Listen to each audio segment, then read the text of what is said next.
विदर्भ देश की राजकुमारी महाराज भीष्मक की सबसे लघु दुहिता पुत्री राजकुमारी रुक्मिणी से भगवान ने विवाह किया। बाद में पहले हरण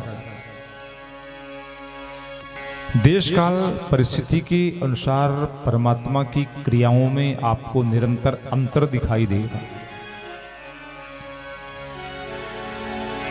जो भगवान कहते हैं अर्जुन से गीता में, धर्म संस्थापनार्थाय संभवामि युगे युगे। सहज दृष्टि से देखने में लगता है भगवान द्वारिकाधीश ने राजकुमारी रुक्मिणी का हरण करके धर्म संस्थापन नहीं, अधर्म संस्थापन किया। सनातन धर्म के अनुसार यह जो विवाह की पद्धति है ये ब्राह्म विधि की नहीं है, इसको राक्षस विवाह कहते हैं। कन्या का हरण करना, जबरन उसको विवाह के लिए प्रेरित करना, बिना परिजनों की सहमति लिए, और यही किया भगवान ने। लेकिन यह भी सत्य सिद्ध है, भगवान कहते हैं मैं इस जगत में धर्म की स्थापना करने के लिए आया हूं, और धर्म की स्थापना के लिए अधर्म को नष्ट करने के लिए यदि मुझे कुछ समय के लिए अधर्म को ग्रहण भी करना पड़े तो वो मैं करता हूं और करना चाहिए। राम और कृष्ण में यही अंतर है। चूंकि राम 12 कलाओं से परिपूर्ण है और कृष्णस्तु भगवान स्वयं वह 16 कलाओं से परिपूर्ण है। राम जी में ये कलाएं नहीं थी, ये हरण वरण करने वाली, ये तो कृष्ण ने कलाएं ये प्राप्त होंगी आपको। यथा स्थिति यथा समय अपने को बदल लेना, ये भगवान ने सिखाया। नीति, राजनीति, धर्मनीति, कूटनीति, समस्त प्रकार की नीतियां मिलेंगी कृष्ण में, राम में नहीं। वो तो मर्यादा पुरुषोत्तम है। उन्होंने जो भी क्रियाएं, जो भी कर्म, जो भी लीलाएं किया, एकदम मर्यादा के अंतर्गत, एक अंश मात्र भी बाहर दिखेंगे नहीं राम मर्यादा के उस बंधन से। लेकिन कृष्ण तो कभी कभी मर्यादा के बंधन को भी तोड़ देते हैं, स्वतंत्र हो जाते हैं। चूंकि मुझे धर्म की संस्थापना करना है, और या फिर कहें शठे शाठ्यम समाचरे, सठ के साथ, दुष्ट के साथ दुष्टता का व्यवहार करना अनुचित नहीं है, करना चाहिए। है कुछ लोग तो होते हैं हाथ चाहे जितना जोड़ो नहीं माने, जितना हाथ जोड़ोगे उतना सिर में चढ़ेंगे, और एक बार थोड़ा सा बढ़ जाओ आगे को 2 कदम, और जहां बढ़ते देखेंगे तो धीरे से पीछे को हो जाए। टिट फॉर टैट इंग्लिश का स्लोगन है, टिट फॉर टैट। हिंदी में कहूं तो जैसा को तैसा। भगवान इसके परिपूरक हैं। लेकिन इसके बाद जब पहुंचे द्वारिका में तो ब्राह्मणों को बुलाया। भगवान को ये आभास तो है कि मैंने ये अनुचित किया है, और बुला करके ब्राह्मणों को हाथ जोड़े, गुरुदेव स्थिति के अनुसार मैंने यह कृत्य किया है, मुझे पता है कि अनुचित है, अब इस अनुचित को उचित आप बनाइए। और ब्राह्मणों ने बना दिया, उनके पास तो हर चीज की दवाई है। ब्राह्मण तो गंगा है, सबको तार दे, जीते जन्मे मरे सब में तारता है ब्राह्मण। तारना भी चाहिए, ब्राह्मण का ये कर्तव्य है। ब्राह्मण को भगवान ने ये क्षमता दिया है संसार के लोगों को तारने की, उनको मुक्त करने की, या उनको धर्म से जोड़ने की। लेकिन उसमें ब्राह्मण को भी सावधान रहने की आवश्यकता है। क्योंकि ये तो बैलेंस है भाई, खर्चा करते जाएंगे, करते जाएंगे, वो कब तक बैलेंस चलेगा? अगर अपने क्रेडिट बनानी है बैंक में तो अगर निकालते हो तो जमा भी तो करो। विड्रॉल करना है तो विड्रॉल करने के पहले उसको डिपॉजिट भी करना होगा। 5 लाख जमा कर दो, खूब निकालो, इसके बाद जब कम होने लगे फिर जमा कर दो। और अगर ऐसा ब्राह्मण नहीं करता है तो धीरे धीरे उसके पुण्य और तपस्या का खाता कमजोर पड़ जाएगा और वो फिर बैंक में पता नहीं एक शब्द बोला करते हैं ऐसे लोगों के लिए, हाँ, डिफाल्टर। डिफाल्टर, फिर वो ब्राह्मण डिफाल्टर हो जाएगा, फिर उसकी बात नहीं कामयाब होगी, फिर उसका पुण्य क्षय हो जाएगा। इसलिए ब्राह्मण को संसार के लोगों को पुण्य प्रदान करते रहना चाहिए, लेकिन पुण्यार्जन भी करते रहना चाहिए। ब्राह्मणों ने नमन किया भगवान को, द्वारिकेश सत्य है, आपने अनुचित तो किया। भगवान को आश्चर्य हुआ, बोले आश्चर्य मत करिए, हम आपका दिया खाते हैं, हम आपकी प्रजा हैं, लेकिन इसके बाद भी चूंकि हम उपरोहित हैं, हम गुरु हैं, हम समाज के एक पथ प्रदर्शक हैं, इसलिए हमको ये बताना आवश्यक है कि आपने अनुचित किया है। संसार में कुछ ऐसे लोग, सचिव वैद गुरु तीन जो प्रिय बोलहि भय आश। दुष्परिणाम होगा, राज धर्म तन तीन को हो ही बेगी ही नाश। इनको सामने वाले की स्थिति में नहीं, जो उचित हो, जो शास्त्रोक्त हो, जो धर्म से जुड़ा हो, उस बात को बोलना चाहिए। क्या करें? ब्राह्मणों ने कहा पंचांग निकालेंगे, मुहूर्त देखेंगे, तिथि का शोधन करेंगे, शुभ घड़ी और मुहूर्त में हम आपका विवाह करवाएंगे। भगवान ने स्वीकार कर लिया और अंततोगत्वा भगवान का शुभ विवाह हुआ। कल की सुंदर घड़ी में, मुहूर्त में, और द्वारिका वाले ना खूब नाचे दम से, बमनी वाले भी खूब नाचे। नाचना चाहिए। अरे ऐसे ऐरा गैरा नत्थु खैरा सड़े गले दूल्हा दुल्हन की शादी में कितना थिरकते हैं। ये तो फिर हमारे प्रभु श्याम सुंदर का विवाह था, शादी थी। आज मेरे श्याम की शादी है, तो श्याम की शादी में तो फिर नाचना ही चाहिए, जीवन में आनंद मनाना चाहिए। इस परमात्मा के इन दिव्य विग्रहों का दर्शन जल्दी प्राप्त नहीं होता, जीवन में सहज आनंद की अनुभूति जल्दी नहीं होती। और विवाह संपन्न हो गया। विदर्भ देश की राजकुमारी विवाह के पश्चात द्वारिका की राजपट महिषी हो गई, जिसको आप लोगों की भाषा में पटरानी कहते हैं, ज्येष्ठ रानी, राजपट महिषी। राज राजेश्वर द्वारिकेश्वर यदुवंशावतंश वसुदेव नंदन देवकी सुवन श्री कृष्णचंद्र महाराज की राजपट रानी, राजपट महिषी कौन? माता रुक्मिणी। एक पुत्र हुआ, नाम पड़ा प्रद्युम्न। शंबरासुर नाम के दैत्य ने हरण कर लिया, समुद्र में फेंक दिया। ये साधारण बालक नहीं है। सुखदेव जी तो कहते हैं परीक्षित से, राजन यह बालक काम ही है, काम का प्रकट यहां पर हुआ है द्वारिकाधीश के घर में। कामस्तु वासुदेवांशो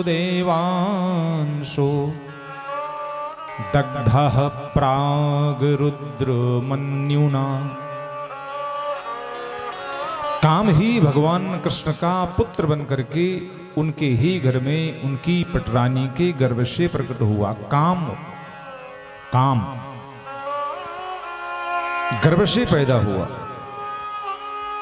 भगवान का तो ये परम विरोधी है। भगवान ने जब रास रचाई थी तो काम पहुंचा और पहुंच करके भगवान श्री कृष्ण को पराजित करने का संपूर्ण प्रयास किया। मोहन, सम्मोहन, मारण, उच्चाटन, वशीकरण जैसे बाणों को फेंका। ये काम के बाण हैं जिनका प्रयोग जब संसार में कर देता है ना, तो अच्छे अच्छे ब्रह्मचारी सिर के बल खड़े हो जाते हैं। अच्छे अच्छे ब्रह्मचारी। नारी शयन, नारी नयन सर जा ही न लागा। कौन होगा? जो इस काम के प्रभाव से बचा होगा। लोभ पास जेहि गर न बंधाया, सो नर तुम समान रघुराया। संसार के इन विकारों से बच जाने वाला व्यक्ति तो भगवान की तरह का ही हो जाता है ना। इतना सरल और सहज नहीं है, लेकिन कुछ लोग बच भी जाते हैं, ऐसा भी नहीं है। इस विश्व ब्रह्मांड में ऐसा नहीं है कि कोई भी ना हो, कुछ तो हैं ऐसे जो इन विकारों से बच जाते हैं, काम से बच जाते हैं, क्रोध लोभ मोह से बच जाते हैं। प्रमाण दूं आपको मानस का ही, जिस समय काम ने अपना आक्रमण किया भगवान श्री शिव भोलेनाथ के ऊपर, तो संपूर्ण ब्रह्मांड काम के वशीभूत हो गया। संपूर्ण ब्रह्मांड, जड़ चेतन स्थावर जंगम उद्भिज अंडज स्वेदज पिंडज सबके सब। अरे चैतन्य लोगों की छोड़ो, जीवित को छोड़ो, जो मृत अवस्था में है या जो कह लें जो स्थिर हैं, जो जड़ हैं, वो भी कामातुर हो गए। संगम कर ही तलाव तलाई। गोस्वामी जी की तूलिका उठी, लिखना शुरू किया और लिख डाला, धरी न काहू धीर सबके मन मन सिज हरि। कुछ संत बैठे थे, झांका तो गोस्वामी जी लिख रहे थे, धैर्य सबका समाप्त हो गया, सबके मन को काम ने वश में कर लिया। संतों ने हाथ जोड़े, बाबा कुछ ज्यादा नहीं हो गया? हमें लगता है आप अति संयुक्ति का प्रयोग कर रहे हैं। तो स्वामी जी ने कहा क्यों? बोले कोई तो होगा इस विश्व में, ब्रह्मांड में, जो काम के प्रभाव में फंसने से बच गया होगा। कोई तो होगा, जरा नजर घुमाइए, कोई तो होगा, ध्यान करिए, कोई तो होगा। गोस्वामी जी के नेत्र मुंदे, अरे हाँ कोई तो होगा। शब्द तो नहीं वशीभूत हुए, लेकिन अब लिख तो दिया था। गोस्वामी जी की प्रतिज्ञा थी, जो लिख दूंगा काटूंगा नहीं। अब लिख तो दिया, धरी न काहू धीर सबके मन मन सिज हरे। अब क्या करूं? माता सरस्वती का प्रभाव हुआ, हाथ जोड़े, गुरुदेव कुछ कृपा करिए। और आगे लिखा, अपनी ही बात को बड़े विलक्षण तरीके से काट दिया गोस्वामी जी। पहले तो लिखते हैं धरी न काहू धीर सबके मन मन सिज हरे, लेकिन आगे लिखा, जे राखे रघुबीर ते उबरे तेहि काल महु। जिनको रघुवीर ने रख लिया या जिन्होंने रघुवीर को रख लिया, इसके दोनों अर्थ हैं। जिनके ऊपर रघुवीर की कृपा हो गई। अब कृपा रघुवीर की किसकी ऊपर होगी? जो रघुवीर को दिल में रख करके बैठा होगा उसकी ऊपर होगी। जिसके हृदय में रघुवीर श्री राम थे, बस वह भर काम के प्रभाव से बच गए, बाकी सब कामी हो गए।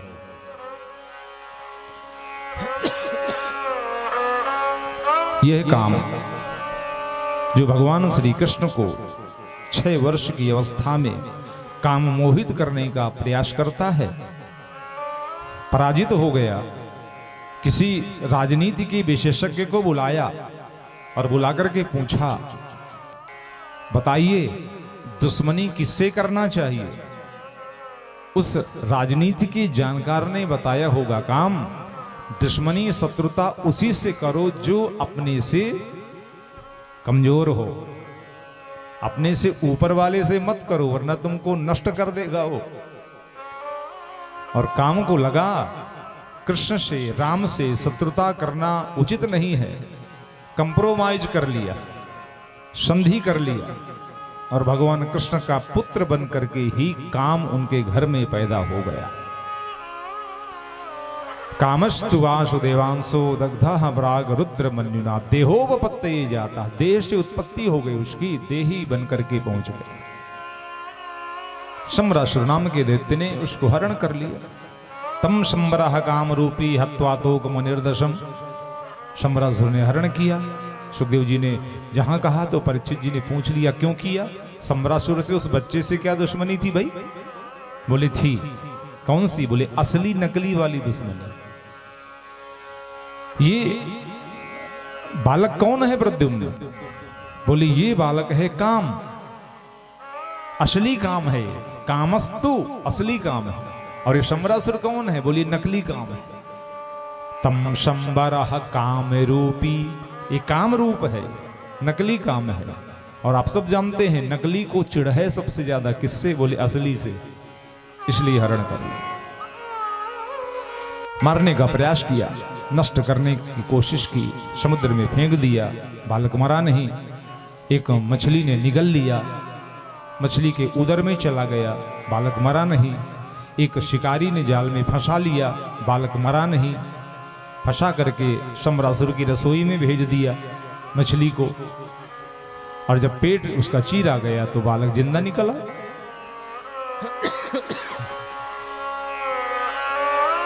भोजन बनाने वाली मायावती, उसको बड़ा आश्चर्य हुआ, ये कैसे हो सकता है? और उसी समय देवर्षि नारद ने आकर के मायावती के संशय को दूर किया। देवी, ये कोई साधारण बालक नहीं है। तो कौन है? बोली ये तुम्हारा होने वाला पति है। मायावती ने सिर पीट लिया, लाखों साल की उम्र मेरी, अभी अभी पैदा हुआ, ये मेरा पति कब बनेगा? जब मैं मर जाऊंगी। बोली नहीं, मरोगी नहीं, जल्दी तुम्हारा पति बने। और पूरी पूर्व की घटना का स्मरण करवाया। सतयुग में तुम्हारे पति काम ने भगवान शिव की तपस्या को नष्ट करने का कुत्सित प्रयास किया। भगवान शिव ने क्रोधातुर होकर के तीसरे नेत्र को खोल करके तुम्हारे पति को भस्म कर दिया। रोती हुई तुम पहुंची, तुमने प्रणाम किया और प्रसन्न होकर भगवान शिव ने कह दिया 2 युगों की प्रतीक्षा के पश्चात तुम्हारा पति तुमको बालक रूप में प्राप्त होगा। कृष्ण तनय होई ही पति तोरा। तीसरा नेत्र भगवान शिव का खुलता है। तृतीय नेत्र ये यहां देखा होगा, यहां पर वो नेत्र होता है भगवान शिव का, बड़ा प्रबल होता है ये। और ये केवल भगवान शिव में नहीं, ये सब में होता है तीसरा नेत्र। यहां पर सब में, आप में भी है। लेकिन उस नेत्र को पहचानना और उसकी शक्ति को जागृत करना ये हमें मालूम नहीं है, इसलिए हम इसको समझ नहीं पाते। आज्ञा चक्र है जिसको त्रिकुटी कहते हैं। त्रिकुटी 2 नेत्रों के मध्य में, दोनों इन भ्रू मध्य में, यहां पर भवों के बीच में प्लस माइनस जहां मिलता है वहां एक चिंगारी उठती है, करंट उठता है, स्पार्किंग होती है। वो है ये नाद बिंदु, ये यहां पर आज्ञा चक्र। इसको जागृत करने की आवश्यकता होती है। आप में से अगर किसी ने किसी व्यक्ति को मरते हुए देखा हो, उसकी आंखें ऊपर को चढ़ती हुई देखा हो, या कह लें आंखें उलटती हुई देखा हो, तो गौर किया होगा अपनी आंखें जब ऊपर को चढ़ती हैं तो सीधी नहीं चढ़ती। ये आंख की पुतली जो है ऐसे चढ़ती है, ऐसे, और ये पुतली ऐसे चढ़ती है, और ये दोनों चढ़ करके यहां पर जुड़ जाती है, मिल जाती है। ये है आज्ञा चक्र, त्रिकुटी। जब साधक जन ये करते हैं ना ये समाधि की स्थिति में, तो उनकी ये नेत्र दोनों पुतलियां ऊपर को चढ़ती है और यहां पर आकर के रुक जाती हैं, दोनों मिल जाती हैं।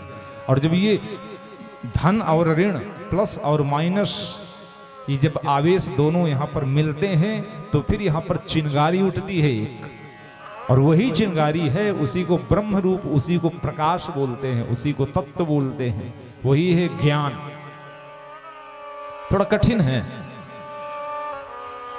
लेकिन सहज है। एक मुद्रा है योग में जिसको कहते हैं शांभवी मुद्रा। घेरंड संहिता में इसका उल्लेख है, शांभवी मुद्रा। इसी को काक मुद्रा भी कहते हैं। ये खेचरी के समय लगाई जाती है। खेचरी अपनी जीभ को पलटाकर उल्टाकर तालू के यहां ऊपर लगाना। यहां तालू के ऊपर एक छिद्र होता है जो ब्रह्मरंध्र से यहां से जुड़ा हुआ होता है वो छिद्र। और जिस समय हमारी जीभ का वो ऊपरी भाग उस छिद्र से यहां जुड़ता है तो एक विशिष्ट आनंद की उपलब्धि होती है। और अगर वो मुद्रा किसी की सिद्ध हो जाती है, वही साधक फिर सिद्ध बन जाता है, उसको समाधि का सुख प्राप्त होता है। मैंने देखा है संतों को ये लगाते हुए ये मुद्रा।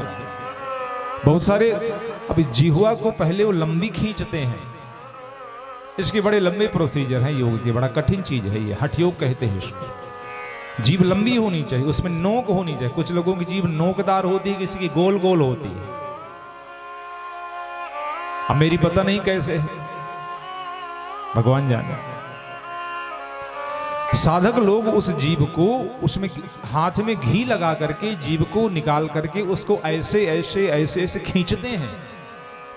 और अगर इतनी भी जीभ की लंबाई बढ़ गई, इतने में उनकी खेचरी मुद्रा सिद्ध होने लगती है। ये तालू जीभ जहां नीचे से जुड़ी होती है ना, नीचे तार जो होता है ना, उसको वो काट देते हैं। तमाम साधक तो मर गए, उनको सेप्टिक हो गया।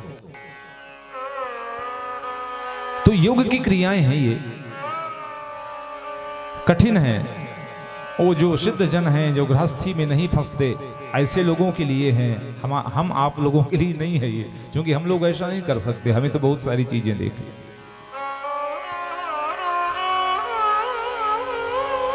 मैं चर्चा कर रहा था काम की। भगवान कृष्ण के पुत्र के रूप में काम प्रकट हुआ। भगवान शिव ने उस तीसरी मुद्रा के तीसरे नेत्र के द्वारा काम को भस्म कर दिया, समाप्त कर दिया, फिर वरदान भी दे दिया। तो शंबरासुर उस बच्चे को मारना चाहता है। इस जगत में अगर ये नष्ट हो जाए तो मेरा साम्राज्य हो जाए, लेकिन मार नहीं पाया। कुछ दिन के पश्चात वो जो बालक था बड़ा हुआ और एक दिन उसने शंबरासुर का वध किया और वध करके अपनी पत्नी को लेकर के द्वारिका पहुंचा। माता रुक्मिणी ने देखा,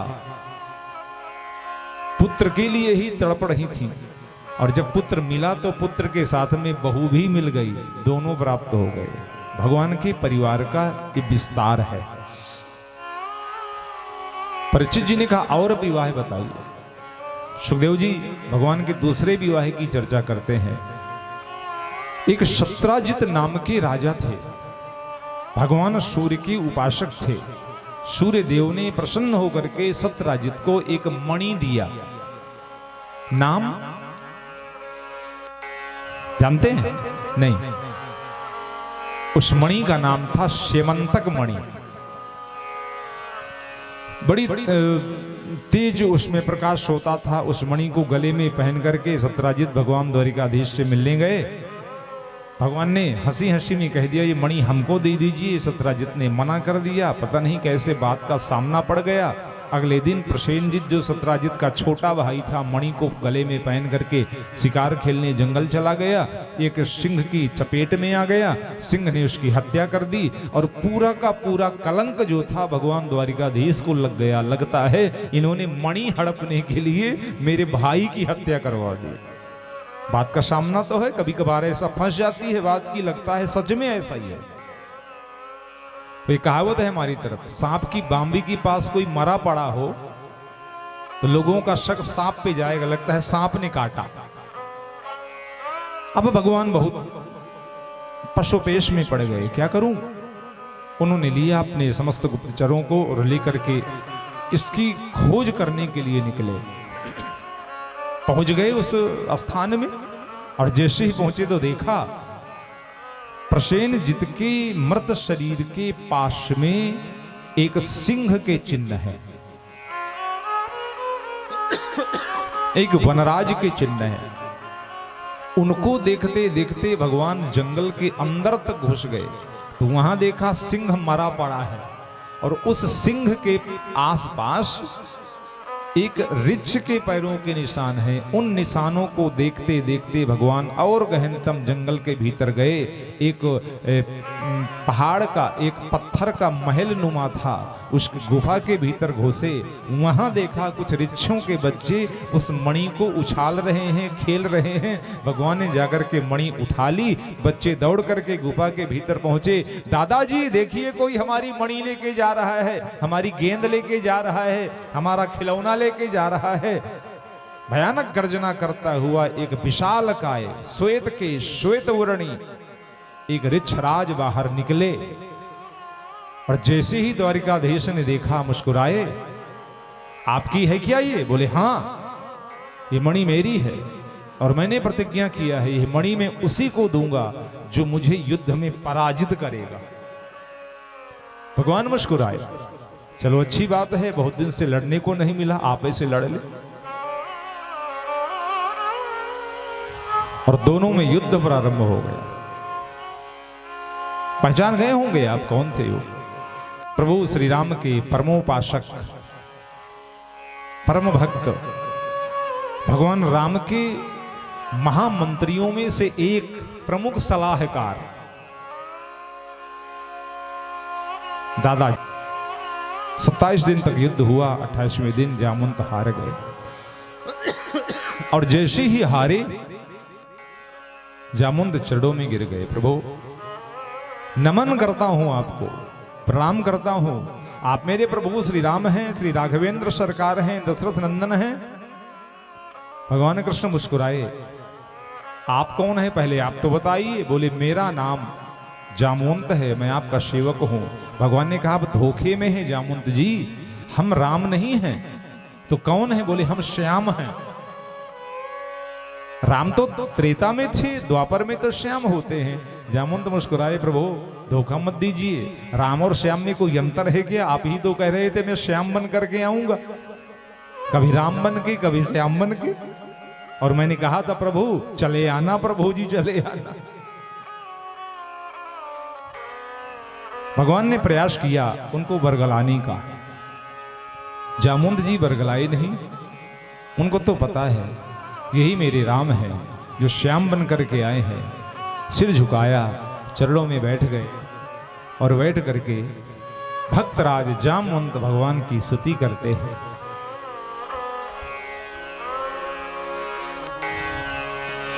नमस्ते नाथ अविनाशी।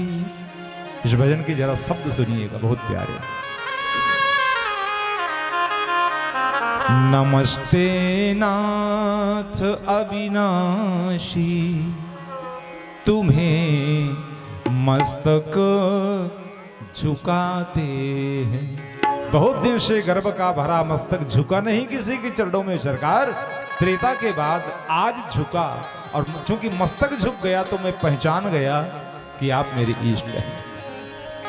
तुम्हारे ध्यान चिंतन में, तुम्हारे ध्यान चिंतन में सरकार सभी आनंद पाते हैं। तुम्हारे ध्यान चिंतन में सभी आनंद पाते हैं। तुम्हारे ध्यान चिंतन में सभी आनंद पाते हैं। तुम्हारे ध्यान चिंतन में सभी आनंद पाते हैं। नमस्ते नाथ अविनाशी, तुम्हें मस्तक झुकाते हैं। नमस्ते नाथ अविनाशी, तुम्हें मस्तक नवाते हैं। तुम्हें मस्तक नवाते हैं। तुम्हें मस्तक नवाते हैं।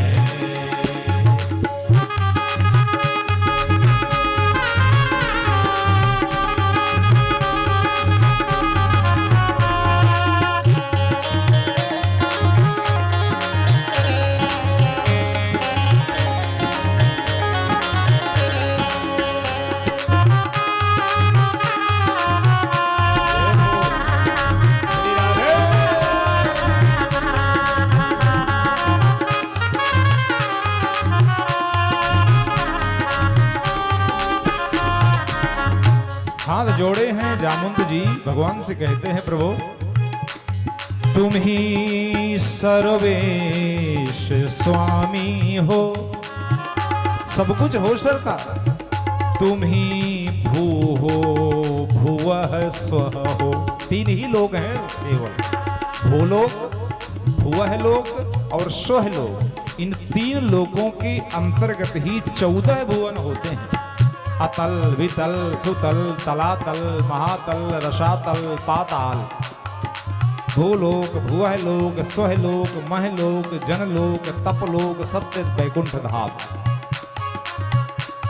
तुम्ही सर्वेश स्वामी हो, तुम्ही भू हो, तुम्ही स्वः हो, तुम्ही भू हो, तुम्ही स्वर हो, तुम्ही भू हो, तुम्ही स्वः हो, तुम्ही भू हो, तुम्ही स्वर हो। हृदय के तार बजते हैं, हृदय के तार बजते हैं, हृदय के तार बजते हैं, हृदय के तार बजते हैं, तभी हम गीत गाते हैं। हृदय के तार बजते हैं, तभी हम गीत गाते हैं। नमस्ते नाथ अविनाशी, तुम्हें मस्तक नवाते हैं। नमस्ते नाथ अविनाशी, तुम्हें मस्तक नवाते हैं।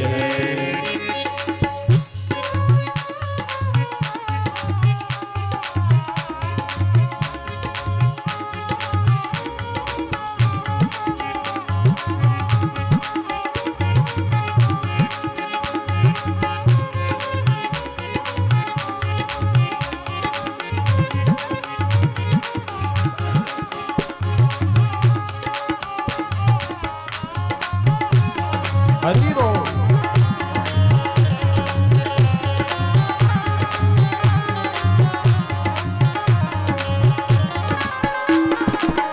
कहते हैं जामुंत भगवान से, तुम ही जल में, तुम ही थल में, नभो मंडल में व्यापक हो। सब जगह आप ही तो हो, सब जगह रहते हैं प्रभु, सब जगह सर्वव्यापी नाम है आपका। सुंदर जन कहते हैं तुम ही जल में, तुम ही थल में, नभो मंडल में व्यापक हो। सुबह होती है तुम्हारे बिरद वर्णन में, तुम्हारे बिरद वर्णन में ये पक्षी गुनगुनाते हैं। तुम्हारे बिरद वर्णन में ये पक्षी गुनगुनाते हैं। नमस्ते नाथ अविनाशी, तुम्हें मस्तक नवाते हैं। नमस्ते नाथ अविनाशी,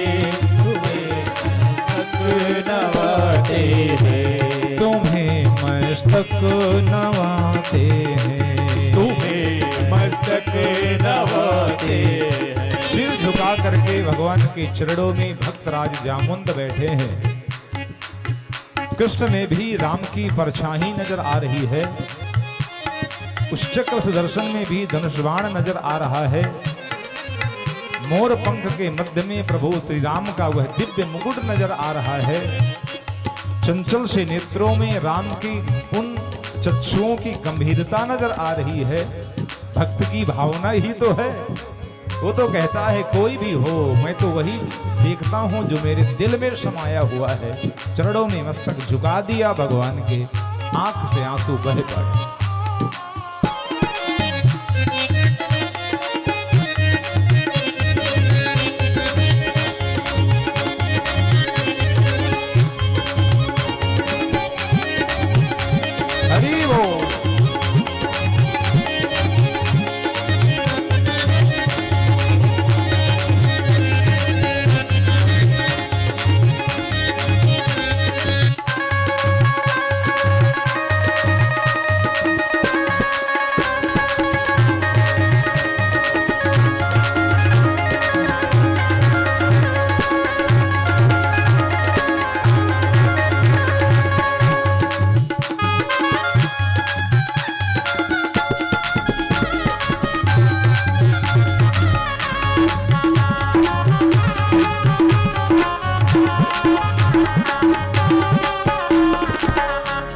कहते हैं जामुंत भगवान से, प्रभु मिलेगी आज अनुभूति हमें भी देव दर्शन की। द्वारिकाधीश के चरणों में नमन करके मुझे वह सुख प्राप्त होगा जो प्रभु श्री राम के चरणों को पखारने में मिलता था।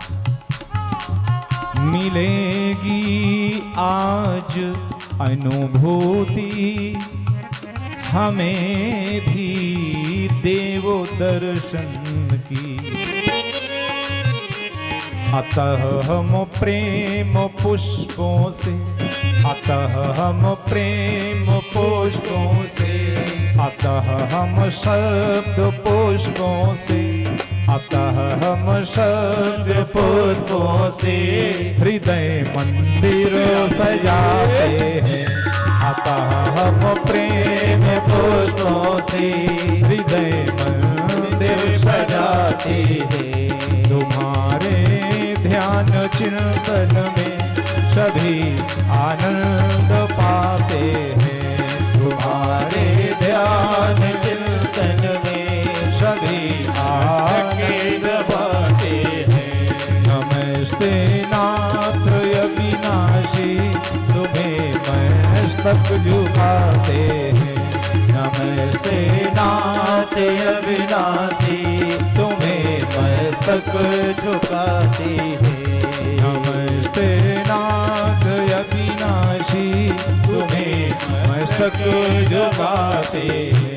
तुम्हें मस्तक झुकाते हैं। तुम्हें मस्तक झुकाते हैं। भगवान के चरणों में जामुंत जी मस्तक टेक करके लेट साष्टांग दंडवत प्रणाम किया, बैठ गए। भगवान झुके, जामुंत जी को उठाया, बच्छसल से लगा लिया। जामुंत जी पहचान गए। जामुंत मुस्कुराए, प्रभु